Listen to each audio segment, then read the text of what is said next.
au kashona na sare kusubiri nianze shule. Wakasema chizi yule siangengoja kuwe. Mama, siwezi kukulipa mimi,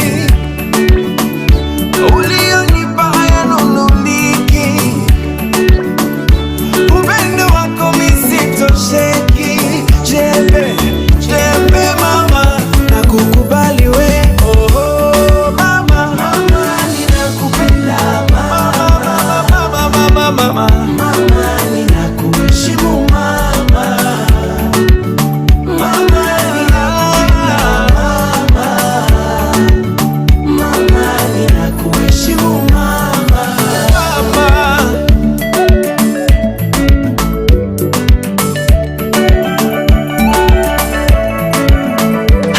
Ukitoa Mungu mbunge ni wewe, ni wewe, ni wewe. Waziri ni wewe, ni wewe, ni wewe. Raisi ni wewe, ni wewe, ni wewe mama. Kila kitu ni wewe, ni wewe, ni wewe. Nitanunua na kanga zenye maneno mazuri uone, hatena nitazichanga na sarafu nikupe utune. Nitanunua na kanga zenye maneno mazuri uone, hatena nikizichanga nitakupa na noti uone. Hey, mama, sijasahau sadaka zako kutoka moyoni, uliponipa wakati mama yangu hauna. Sijasahau sadaka zako kutoka moyoni mama, uliponipa mama wakati wewe hauna. Hatena kama ukienda mama, jua ninakuthamini na moyoni mwangu nimekuweka mama. Tena kama nikienda mama, jua ninakuthamini na moyoni mwangu nimekuweka mama. Oh kipenzi, oh kipenzi, oh kipenzi, oh oh penzi, oh penzi, oh penzi, mama.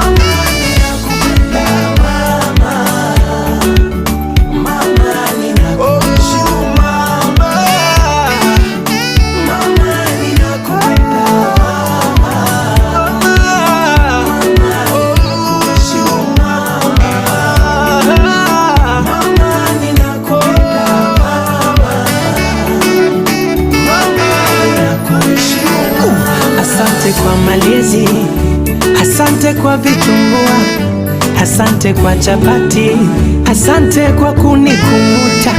Asante kwa malezi, asante kwa vibajia, asante kwa malazi, asante kwa kunipapua.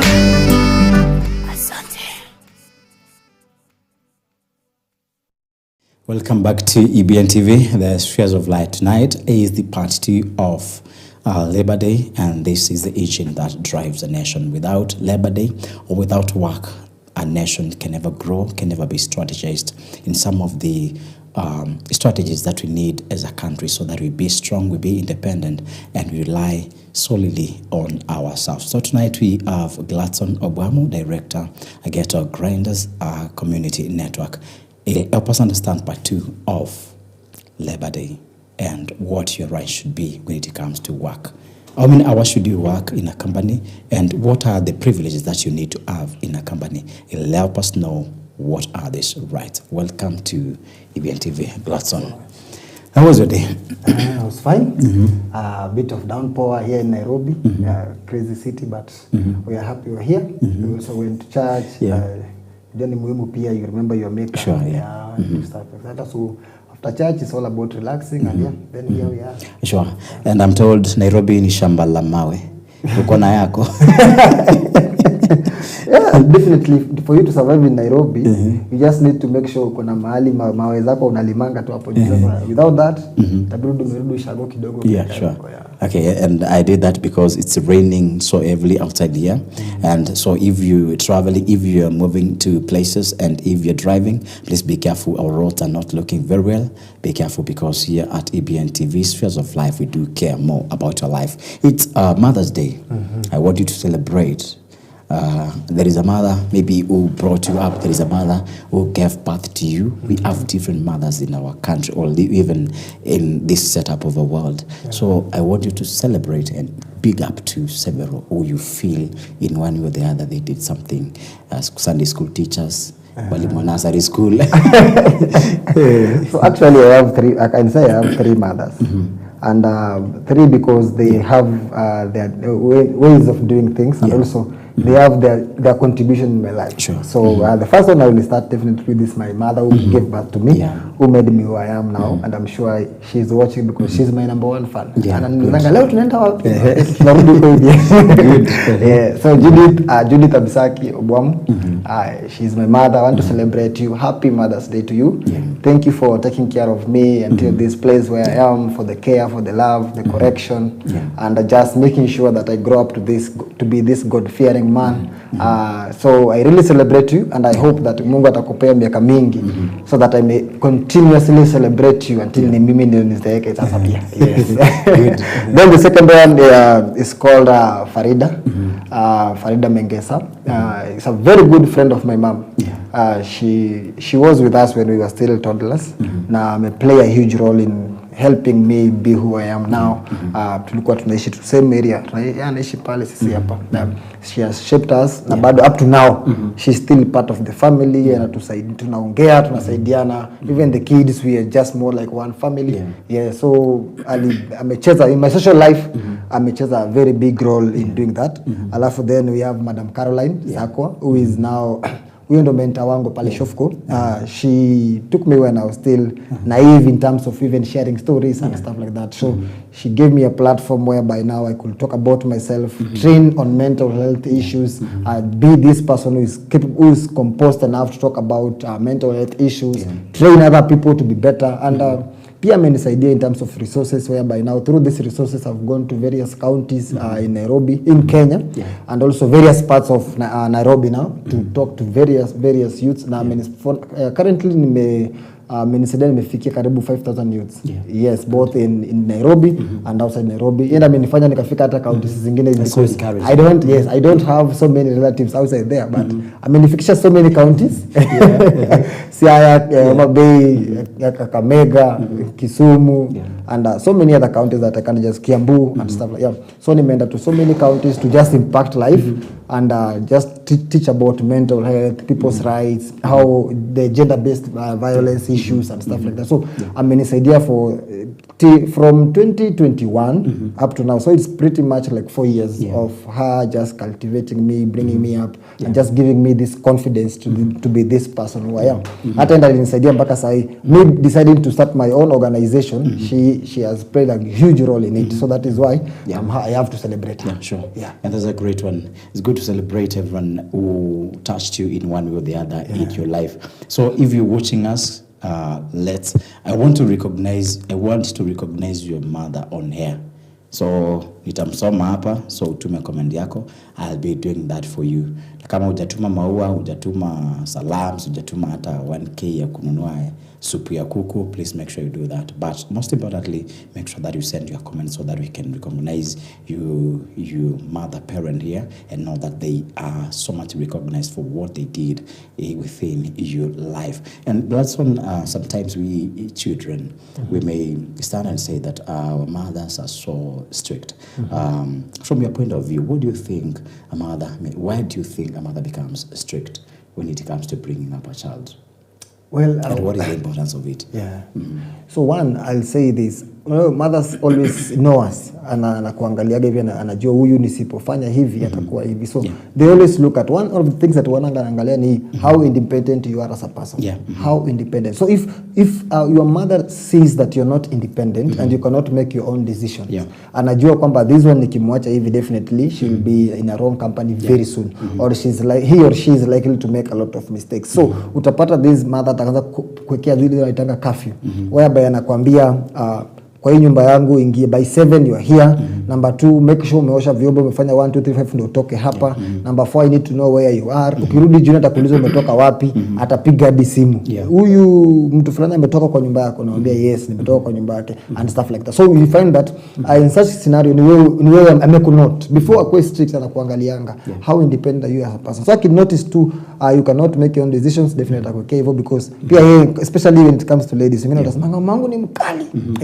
Because anajua there's a probability utapata boyfriend. Na ukipata huyu boyfriend there's also a likelihood kwamba you will not be able to make your own decision in that relationship. Mwambie no, I don't want early pregnancy, I want to focus with my studies, I want to do this and this. Then secondly, mama yako anaweza ona, your mom can also see aone how are you able to balance life. How are you able to do schoolwork and also do other works? So akiona kwa mfano kwamba most of your friends wana ku-influence mpaka your grades are dropping.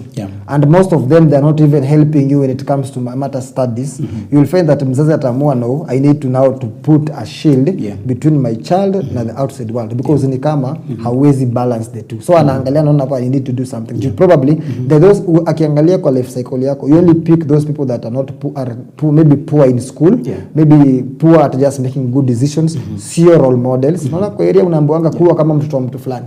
Kuweni kama Mary, kuweni kama Jane, kuweni kama Joseph. So if you are not among those wanaambiwanga kuweni kama huyu, na naona wewe una attract wale wanaambiwanga avoid, then definitely ataamua sasa hapa I need to put a curfew, and this curfew aweki kwa sababu anajua wewe, anaona wewe ni mtu mbaya. Anaweka just to protect you from what wewe mwenyewe as a person huwezi ona. That's very great. And I think you've had mzazi akiwa so strict, don't feel that they are doing harm to you. It is just for your future benefit, or even future. I always say future is from now. So this is a benefit that is coming from now till the bigger part of your life, or the bigger portion of your life. So thank you for that good introduction, and I think this is a good message when it comes to our children, because I think most of youth not doing well because they feel they have that competitive kind of competition syndrome, where they feel that I have to be here, and you've not known what things or even the steps that you need to follow to make sure that you are in a certain level. That's a great one. Thank you for that great encouragement and a good open up. So we were at Labor Day last time, and we are here today, and we were at a point that we understood what labor is and what Labor Day is, and what we should know when it comes to Labor Day, and why should we celebrate Labor Day, and why should they Labor Day be monumental in our lives. And today we have to know why we have to know why, what are the rights, what the package of workers' rights when you're employed in a company, when you're employed maybe in a government, or even in even casuals. I think casuals should also have rights. So you open up for us the package for our rights. So there are various rights depending on who you are. First of all, depending on your gender. There are those rights when it comes to gender and nature of work, nature of the agreement that you're having. Are you a permanent or are you casual? Also, all these things have to come together. So one, let us start with those who are naitaga watu ofisi. Those people who are formally employed and maybe they are working in companies, organizations and stuff like that. Number one, you have which everyone knows is that you have your leaves. Yes, they always have to give you, depending on the company policy, because some companies differ. They might decide to spread your leaves. Maybe you find that if you have 30 days of leave, they will maybe spread it. Maybe after every 3 months, you are given 1 week to go and rest after every 3 months. So you find that by the end of the year, you have gone 4 times for your leave. So because maybe you have too much work, or maybe few personnel, whereby when one goes for a long time, a lot is affected. But still, you have to make sure you make sure you hit that 30. Yes, you have to make sure that as much as it is spread down, you have to make sure you pick 30 days out of work. Then number 2, you have a right to know how you're going to work as a person. For example, the nature of job. Am I going to do 8 to 5? So if it is 8 to 5, which is now someone telling you need to, that is 8 plus 9, which is we are working probably 9 hours, because some work 8 to 9 hours. So if you are working at 8 to 9 hours, so if it is 5, it is your right to know after 5 what happens. If in my petition are 1 minute, 5 plus in the pata kazini, it is your right to know how much you're going to get as an extra. You see, it is very, very clear. It has to be stipulated kwamba if you any hour you spend after 5 p.m. I'm going to give you 1,000 and 2,000 or stuff like that. So you're right. The same way applies to working at night. You need to know, okay, I'm not working during the day. Maybe there are those workers that they have shifts. Maybe you work in the day this week, next week you work at night. So you need to understand, when I work in the, during the day, how much am I gaining per day? You need to know that. Number 2, if I'm working at night, because at night it's an interval, maybe you are entering at 6 or maybe 7, so you have to go until the following day, maybe to 4, 5. So you know, so you need to know how much am I going to earn per hour, or during those hours that I'll be here. It needs to be stipulated for you to know. Then number 3, you need to also have those if you are now, let's say, a lady, you also have those guaranteed leaves when you have, maybe you're giving birth. You need to go at home and rest for when you have an agreement. Some give 3 months, some give 6, depending na agreement yenyu na pia how things work. Maybe you had some complication during your pregnancy period, then they feel like maybe you need a break. Then for men, some are given up to 1 month. Some give 14 days, some give 1 month, depending on the agreements. But it's also important for you to know that you are deserving. As long as your woman is, your wife is about to give birth, and when she gives birth, you need to be there for her to give her the support either for 14 days or 30 days. However, I want to stipulate this because some of these people, wengine mtu anakuambia sasa naenda nyumbani kufanya nini? You see, they sell their leaves, which is wrong. Which is okay, you might feel that you're doing justice to yourself, but someone told me that the good workers are the ones when yanavutangwa kazi wa kwanza when things go bad. So you don't need to be good to your boss to stay there. You just need to do your work. Just do what brought you there. So unapata kama mtu anauza leaves zake anasema mimi I'm not going anywhere, nilipe hiyo pesa.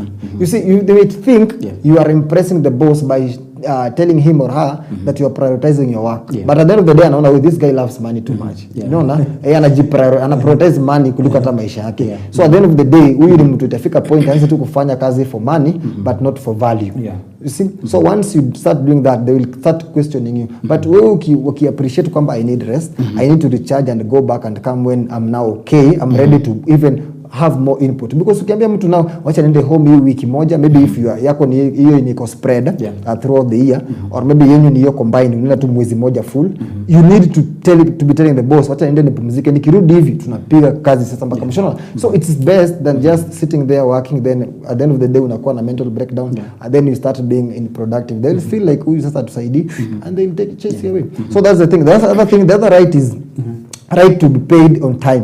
You need, that's what people don't know, that is your right. Mtu anakuambia ati you need to know sisi by tarehe 10 tunafaa tuko tumelipwa, tarehe 5 tunafaa tuko tumelipwa. They will tell you it needs to be stipulated, and you need to know this is the amount that you are going to be given at the end of the month. Now in case kukuwe na any challenges, because sometimes challenges occur, maybe financial and stuff like that, it is your right to be communicated to, the right to information. Uambiwe, so this month this and this is going to happen, and this is how we are going to compensate you people. You need to be compensated, because already here I may break the agreement, like, you pay me monthly, and now there is 1 month unaruka unaenda kwa ile ingine, so they need to pay you hiyo mwezi na ingine at a stipulated time, and then they also need to pay you for to compensate you for the breach of that contract. You see, then also there are those they are doing contractual jobs. You need to know how many years am I going to be contracted here, and you need to also to know is this contract renewable? Yes, you need to know. Is it like after 1 year will I be renewing it,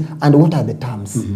See, what are the terms that I'm supposed to maybe achieve, or maybe just go through them, so that after achieving this, I'm going to do 1, 2, 3, 5. Because if you don't know the terms, 1 year will end, then they'll tell you, check umevunja rule number 2, so you're not going to renew your contract, and you're like, hata sijui hiyo ni guys, rule number 2 ilikuwa inasema nini? So if you go there and check, unapata wewe mwenyewe out of ignorant, you just didn't take time to go through your stuff. Because you are so eager to get that job, unaambiwa now this is your contract, if you agree to what is there, unasign pale nyuma. Probably kuna wengine ulikuwa unapata unakatwa mshahara for being late. You see? Wewe ukichelewa kama ulikuwa unapata 1,000 per day, wanakwambia tutakupea 400. So 600 imeenda. So you need to ask, why is this why mbona mnikate 600? That's too much, you see. So you need to understand that it's within your right to discuss that contract mpaka uielewe before signing it. Ukue that now I know everything. Hata emoji ikivunjika, you don't need to go and recheck. You already know kwamba iko hivi. Unaambia tu hata unajua tu tuliagree by 5, so you tumpita 5 ni hivi. Some don't work during weekend, so if you are called for an weekend, you already need overtime. Sure. Kwako, so how much am I going to get for that, and how frequent is it going to be? Or some unaambiwa maybe you'll be doing 2 Saturdays a month, so you also need to know hizi zitakuwa pale. So in a nutshell, what I would like to say is this, that it is within your right to know these things, and also when you fall sick, it is your right to know that there kuna sick leave and how those sick leaves are going to affect you, because kuna wale tena if you go for sick leave they will not pay you for not working. They watakwambia kwamba ulikuwa out for 2 weeks, so tunakukata. So it is important for you to understand if I fall sick hapa kutakuwaje. Then lastly, accidents. You also need to check when I'm injured, when I'm in this company, how am I going to be compensated? Are there mechanisms for me to maybe get insurance? Maybe if not insurance, how am I going to be paid as a person? In that kama ni moto wa machine napata mtu maybe you are operating a machine, then an arm goes. You have seen those stories kwamba mtu anakatwa mkono na machine ya kazi, then nothing happens, and because they don't know. Probably unapata mwingine anakuambia kwamba unapata kule contract yako because you didn't sign, you or you didn't even take your time to read. Unapata any accidents or damages done while inside the premises are not, unaona wameweka hivyo hakuna compensated, they are not compensated for. Na wewe huku you didn't take your time kusoma ukasign. Sasa ndio umejifunga. They will come with that, wakwambia look, tulikwambia if any accident happens in here we are not going to pay you. Sasa wewe mwenyewe unaanza ndio hii na sasa ndio design pia unakumbuka yenyewe. Sasa na imeisha hivyo. So you need to understand this, then you can also dispute.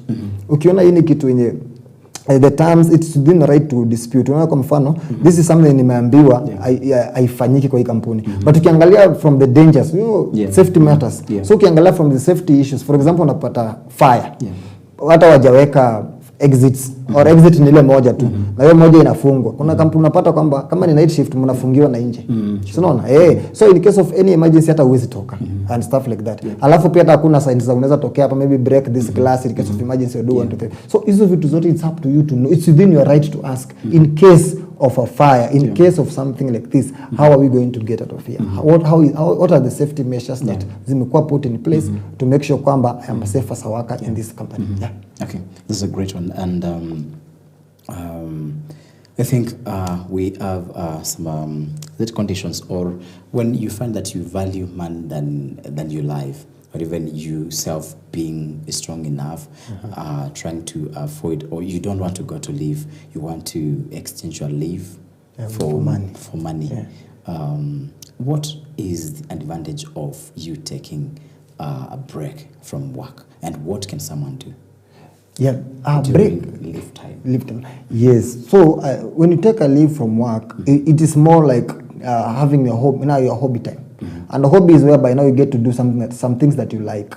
For example, if you talk a lot. For example, my where I am in, we talk too much. Unaongea na hawa, you also listen to other people stories. Some people for example, when you are doing the mental health advocacy, when you speak about maybe you are talking about depression, then people will start telling you about their stories.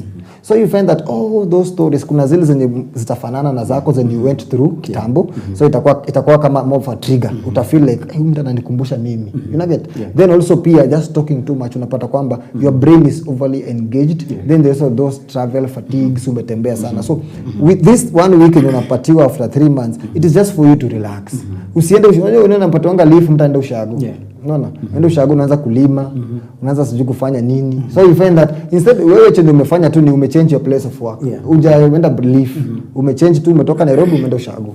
Hata ukienda ushago, wewe enda the vitu ngumu unaweza fanya ni kwenda kutembea na marafiki, greeting elders around, maybe looking at maybe vitu zako vile zinaendelea at home. But at the end of the day, most of the time unachukua either sleeping, swimming, doing or any other hobby yenye itatoa akili yako from your normal routine.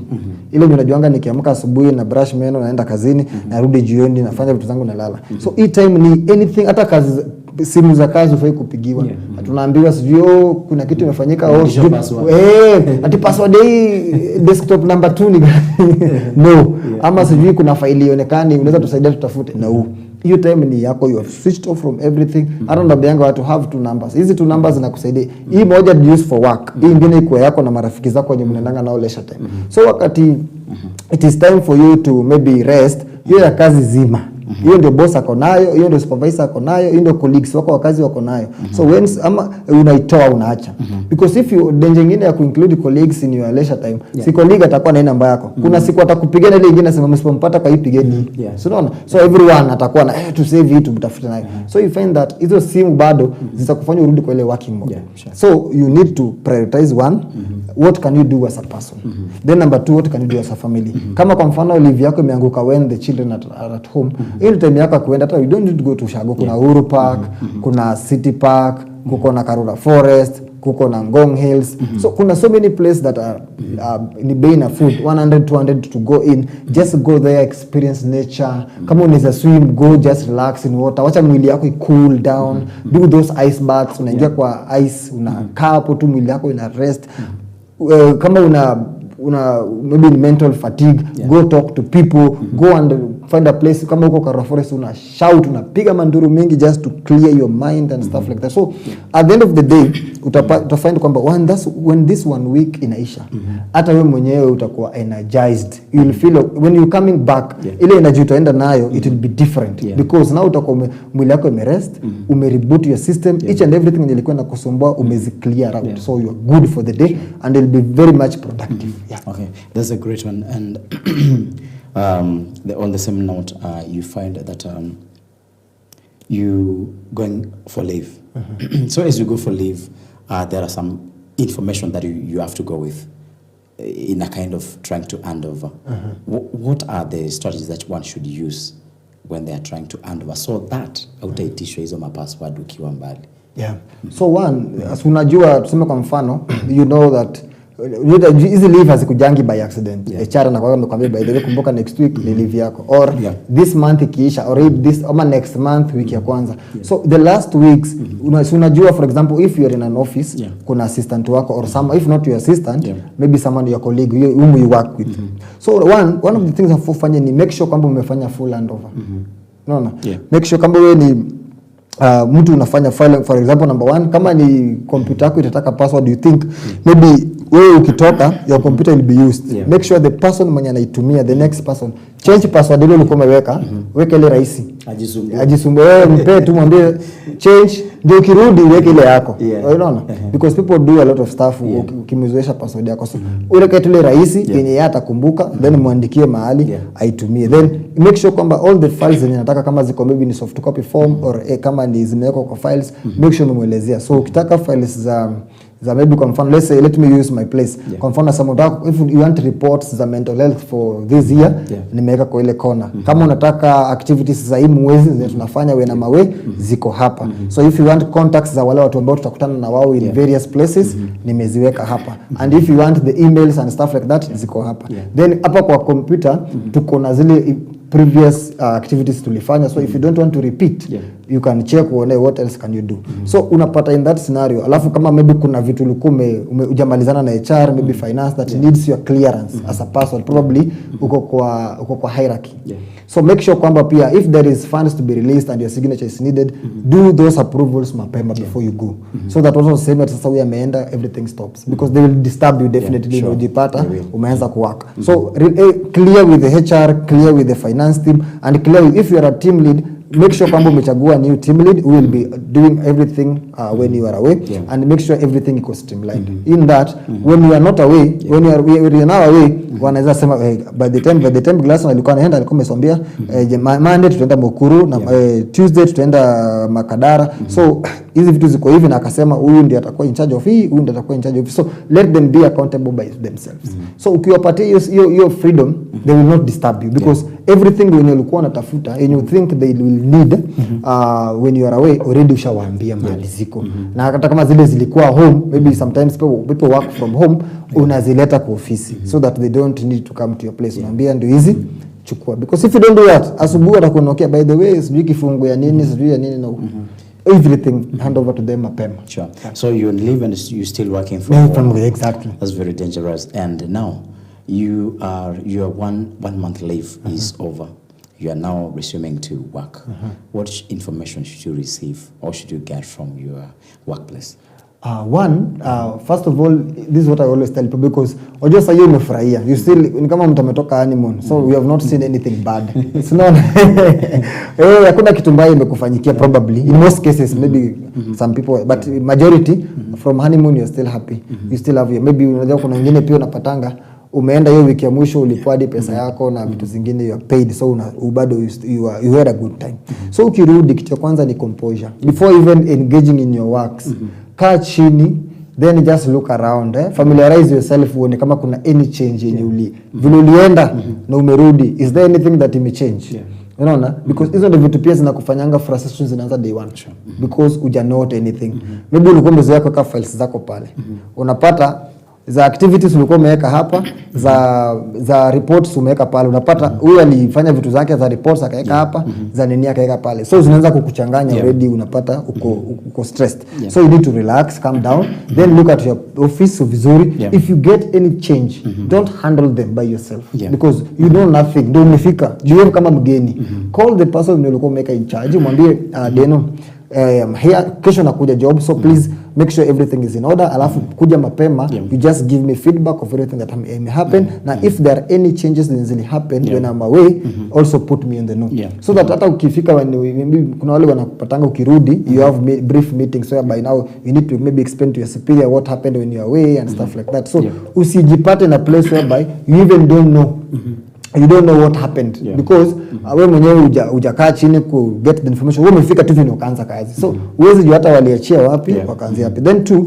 always be flexible when you come back, expect anything, because unajua wale walikuwa wanafanya hizo vitu sio wewe, they are not you, so given that they are not you, they can do things differently from how you're used to doing them. So always be na ile mind to protect your mental health, just be comfortable accepting any change yenye ilifanywa kama huko. Juu unaona, kwa mfano tuseme kuna team buildings watu wanaendanga or maybe activities, utapata mtu alisema pana Jeff anazifanyanga hivi, lakini how about we try this? Unaona? So be comfortable akikueleza, be expectant of such zita happen, because ungekuwa pale unge direct, so you are not there, they became creative on their own ways. Unaona? So also expect that to avoid these shocks. Then ya mwisho, don't be too hard on yourself on the first few days, because your body is still readjusting to work. Remember umekuwa out of work, na hii especially in mwezi, and 1 month for your body is too much. One body for your month is too much. Hata wale wa addiction, after 1 month ndio unapatanga sasa mwili wako umeanza kuzoea kuacha hiyo drug. So unafind kwamba wewe pia mwili wako ilikuwa ishaanza kuzoea kukaa home. So now ilikuwa inamkaga, maybe ulikuwa una oversleep, unasema nenda wapi, unalala mpaka 9 10, so unaona, for a whole month. Then during the day hakuna kitu ngumu unafanya, maybe ni kuwatch, kutembea, maybe kama uko na motorbike ama bicycles unatembea, unaona vitu basic, playing with your kids in the field, playing football na watu wa area wa mtaa, maybe hizi tournament za wazee, hizi wanajitanga 30 and above, all this gold and stuff, maybe umecheza na vitu kama hizo. So you find that such mwili wako ishazoea hiyo. So then definitely on the flip side, 1 month later, now your body is supposed to getting used to something different. Yes, iko na hiyo memory. So for you to trigger that memory, you need to take it slow by slow.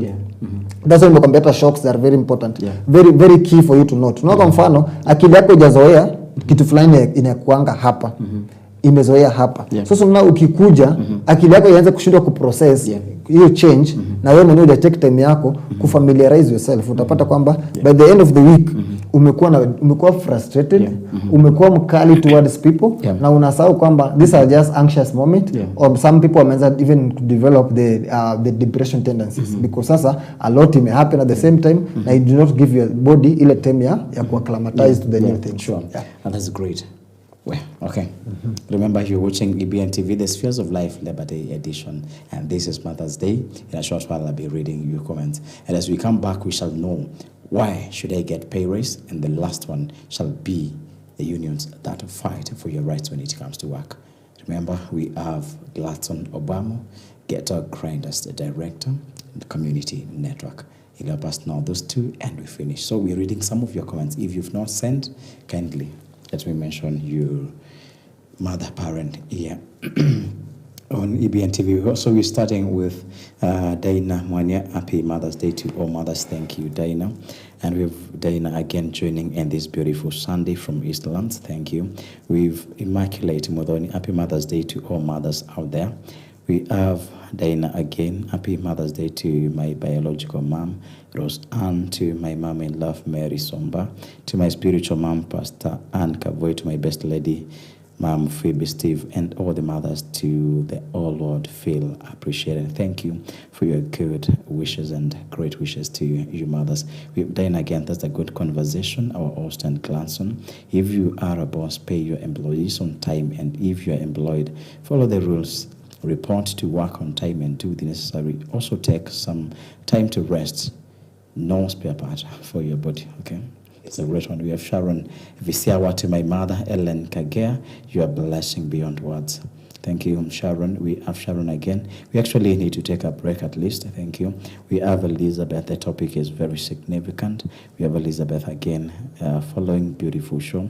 We have Sharon again. Happy Mother's Day to all lovely mothers. And we have Ada Miracle tuned and enjoying the show.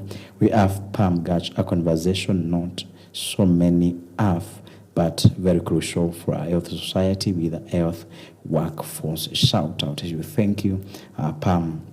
I think that is what I'm seeing now. If you send another comment, I'll be responding to you in a short while. So getting back, Gladson, nimefanya kazi mahali for like 20 years. In a brief explanation, what should make me demand for a pay rise? First, I think hii ni kitu pia tulikuwa tumesahau ukiongelea mbele. You also need to discuss with your immediate supervisors or maybe your bosses. Maybe during the interview. Kiulizwa do you have any question for us? These are questions that you should be asking. What are the opportunities for growth? Am I capable of growing? Nitabaki clerk forever or nitasonga? Now what maybe do I need ndio nisonge? So certain things need to be there. So if you find yourself working in a company for 5 years in the same position, start questioning yourself. Because where is now the personal growth? Juu ukiendelea kupata from fire, maybe you went to a work, ukiingia kazi ukafanya 10,000. Then it's 5 years down the line bado na earn 10,000. Huyo hata kama ni mtoto ulikuwa umezaa ako 10 years. So really hata mahitaji yake iliongezeka, which means the money that you are earning haikutoshelezi wewe na wale, because so many things zimekuja. So one of the things in the niko ni from the word go, start knowing. Wanakuambia maybe for you to grow you need a degree, utafika mahali fulani we require a master's. Sasa pia mwenyewe start aligning yourself with such. Kama uliingia ukiwa na diploma ama certificate or maybe none, because some NGOs zinaingizanga watu tu, then una grow from there. Start moving pole so that you make sure kwamba you earn. But ikifika 10 years na wewe mwenyewe hata hizo internal jobs are not being discussed, ona tu again unatoka from outside coming in, that is a point now you should be asking these questions. Kama watu wengine wanatoka nje wanatuvuka, namba tuambie 1 2 3 4 5, now why are we even growing? Then number 2, when unaanza kufeel the work that you're doing, maybe tuseme company uliingia kama company net profit yake ilikuwa kitu kama maybe 2 million. Then umework pale for 3 years ama hata 4 years. Then all of a sudden the company net yake imetoka from 3 to maybe 4 to 5 million. Inaanza ku earn 5 million. So unapata 5 million if hampatiwi zile tap back zenye kampuni napeananga. For example, unapata mnapoa kama shukrani. Ndio kuna hizo mashukrani zinakuanga hapo. If ampewi hizo, then you should be able to claim for a pay raise, because unasema pana mimi niliingia kwa hii kampuni kama mna earn 3 million na sahi mna earn 5 million. So definitely kumekuwa na shift. Kumekuwa na additional 2 million kwa ile yenye ilikuwa. And why am I now still at 10 when you are making 2 million, an extra 2 million? So mbona isisonge na hiyo?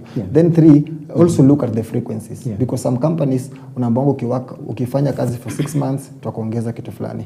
Maybe wengine wanakuambia kwa probation period. So in this probation period tutakupea 10,000. After umemaliza probation period tutakuwekea 15,000 with some benefits. So no, maybe tukulipia NHIF, NSSF, and maybe insurance. Then after ukikaa hapa for 5 years, then kitu fulani. Then ukipiga 20 years, you are now ripe for service fee. So you need to look at all these things kwa ukijua mapema. That's a great one. And because our time is almost coming up to an end, we need to know some of the unions that fight for human rights or workers' rights at the workplaces and the environment. So the most commonly known is the COTU, Central Trade for Traders Union. So hata iko hapa Gikomba. That is their headquarters. Yeah, so you need to align yourself with that because wale wako na you need to register with them. They just can't kuja kukutetea bure, especially ukifind kwamba kuna hizi breach of contract. Unajua kama companies take advantage of people. For example, nikienda pale na sina pesa, I cannot afford to go with them for a court battle. Unaona? Because even sisi afford ile pesa ya kulipa lawyer, or okay, the government can give me one, but probably after filing the case it becomes a problem. Or maybe pia wao wanalipa watu mapema tu before ufike. So unaona, so but when you have an umbrella like court, they will take up the matter and they will help you out in terms of all these things. So unajua ni member wetu anafanyanga monthly remittance, so we need to help him. Number 2, kwa wale kwa teachers wanajua wako na yao ya Kenya, hiyo teachers NAT na kupet. If you are a teacher, huko ndio unaenda for NAT ni mostly ni primary teachers. For kupet ni wale post primary, wale secondary and above. Sasa tuko na junior secondary, senior secondary na staff kama hizo. Then kuna wale hata kuna mpaka wa university mnaonanga wakicomplain. Then also kuna madaktari, mliona KPMDU na pia kuna hiyo ya KUKOS, hiyo ya clinical officers. So there are so many, you just need to align, uangalie what am I doing outside here. Then if the ndio kitu tunafanya hapa nje, what other organization what other entities ziko hapa nje zenye I align myself to in case kuna any violations. Tunaona kama kwa mfano KPMDU hiyo ya madaktari, kila after every 1 year they always call for employment of our interns.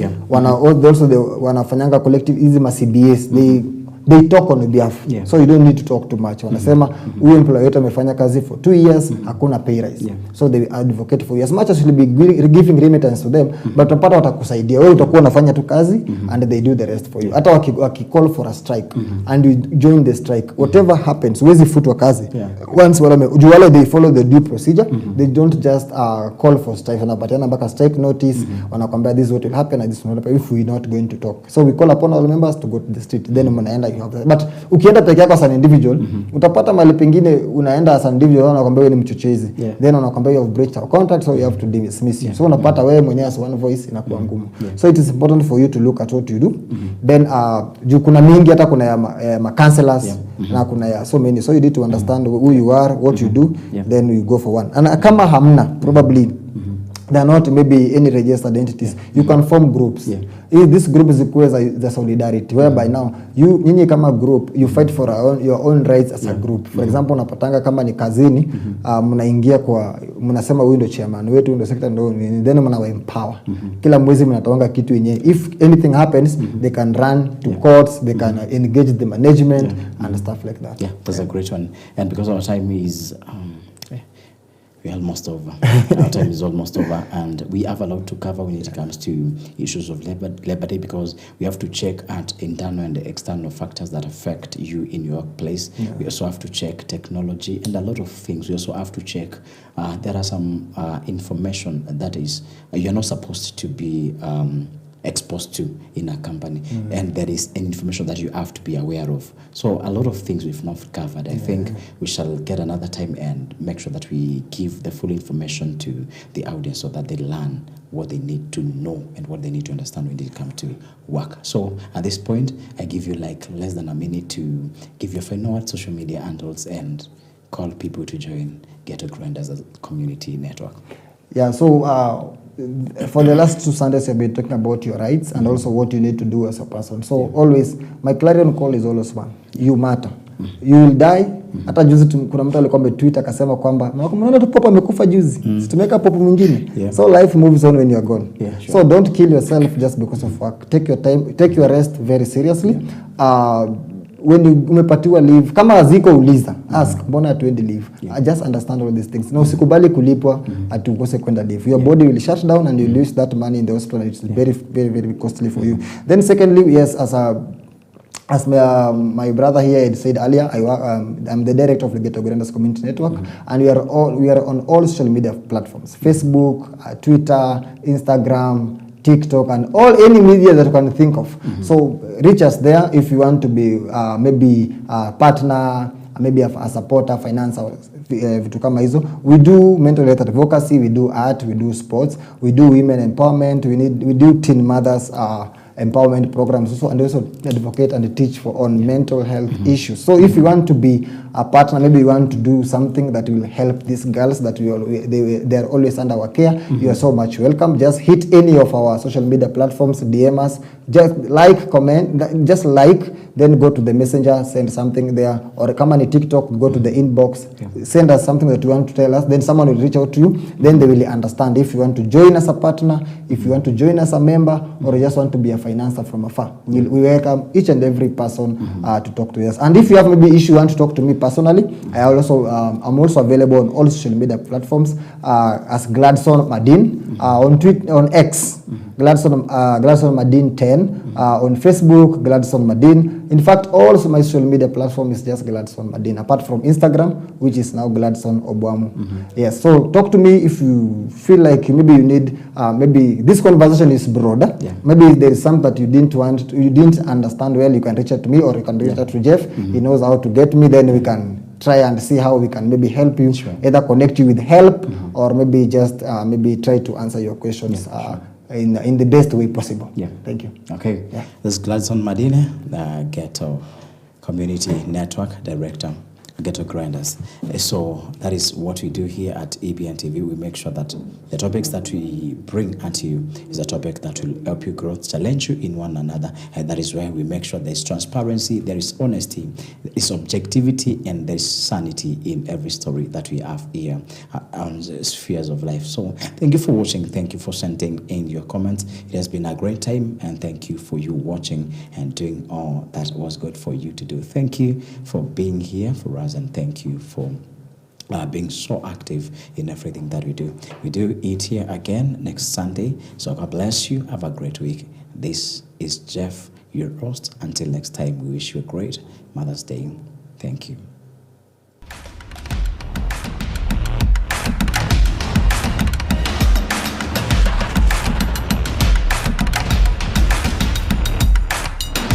Equipped, empowered to engage your world.